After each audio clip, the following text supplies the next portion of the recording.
when the earth cries.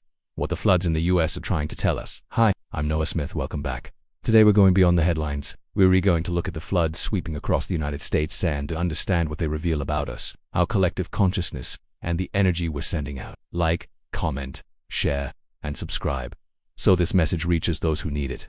The waters that overflow. The cry of the earth in recent days. The United States has faced a scenario that feels almost apocalyptic. The state of Texas experienced its worst flood in nearly 5 decades. Over 120 people have lost their lives. Hundreds are missing, and entire towns were swallowed by the force of the water. New Mexico, the Midwest, the Northeast all are witnessing a devastating phenomena.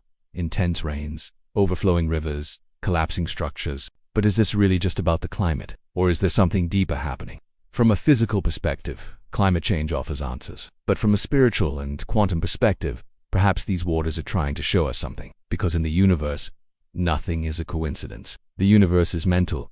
Reality is a mirror. Quantum physics teaches us that the observer affects the observed. In other words, consciousness shapes reality. Everything vibrates, everything is energy. The earth, rivers, air, even our thoughts. And when an entire society vibrates in fear, excess, disconnection, and uncontrolled materialism, nature responds. Not as punishment, but as a mirror. Floods are not accidents. They are physical manifestations of a collective vibrational field in imbalance. When human emotions overflow, anger, sadness, frustration, greed, the planet responds in the same language.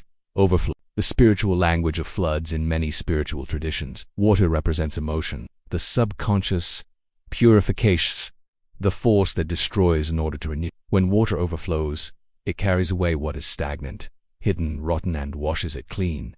As painful as it is, it purifies. And isn't that exactly what we're experiencing? The structures we've built, both physical and symbolic, can no longer hold the energetic pressure of the planet. And when the invisible is not consciously transformed, the visible breaks violently. The floods in the US, then, are much more than climate events. They're invitations to awaken, invitations to change. The collective quantum field is saturated. Have you heard of Jung's collective unconscious? Or the unified field of energy from quantum physics? They're different ways of describing the same truth. We are all connected. Every thought sends out a wave. Every emotion vibrates like a frequency. And what we emit as a collective shapes the reality we live in. Right now we're surrounded by fear, competition, haste, intolerance, separation. Technology has connected us, but also pulled us away from nature, from others, from ourselves. This collective field is heavy, saturated, overloaded. And when that happens, the earth, like a living organism, tries to discharge. How? With fire, wind, earthquakes, or water. What we're seeing in the US floods is a vibrational collapse. The earth is not against us. It is part of us. Modern thinking has separated us from nature. We started seeing the earth as something external to be exploited, dominated, ignored.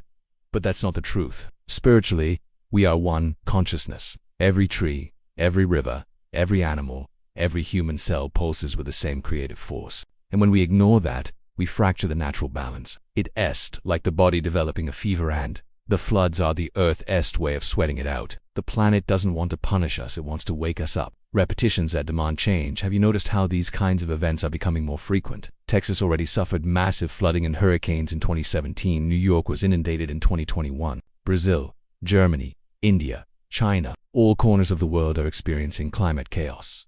Is it just coincidence? Or are we ignoring the signs? Quantum spirituality teaches us, what you resist, what you do not transform consciously returns as destiny. And the planet is crying out for transformation. Now, what can we do about it? The first instinct might be, after all, what can one person do against such overwhelming forces? But here lies the truth. You are an essential particle in the collective quantum field. When you change your vibration, when you begin to observe yourself, to heal, to love, you alter the field. And that changes everything. The world shifts when frequency shifts. And frequency shifts when you do. Start by reconnecting with nature. Take off the headphones. Feel the grass. Meditate. Breathe.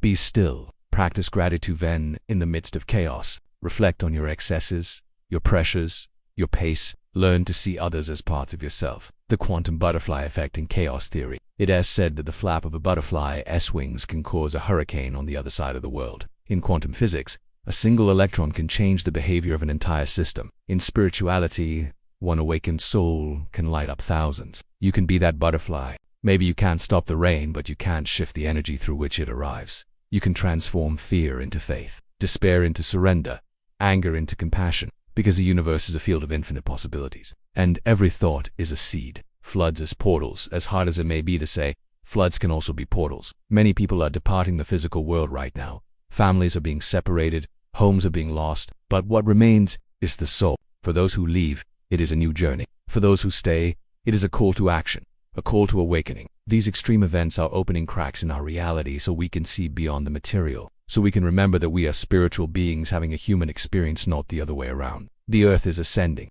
Some spiritual teachers believe the earth is going through a vibrational ascension. It's shifting frequencies, moving out of dense energy and into something lighter, more loving. But transitions like that aren't gentle. They require release, collapse, catharsis, cleansing. Just as the body gets a fever to heal, the earth has floods to recalibrate. What we're witnessing in the United States is part of that process. Painful, yes, but also necessary. Conclusion: the earth is speaking, and it's speaking to you. Floods are not against us. They are speaking to us. They are saying, look within, heal, slow down, reconnect. The future of the earth isn't in the hands of governments. It's in yours, in your heart, in your daily vibration. Spirituality is not escape, it's responsibility. Quantum physics is not abstraction, it's practice. You are a co-creator of this reality right now, right here. If this message touched your heart, share it. If it made sense, spread it.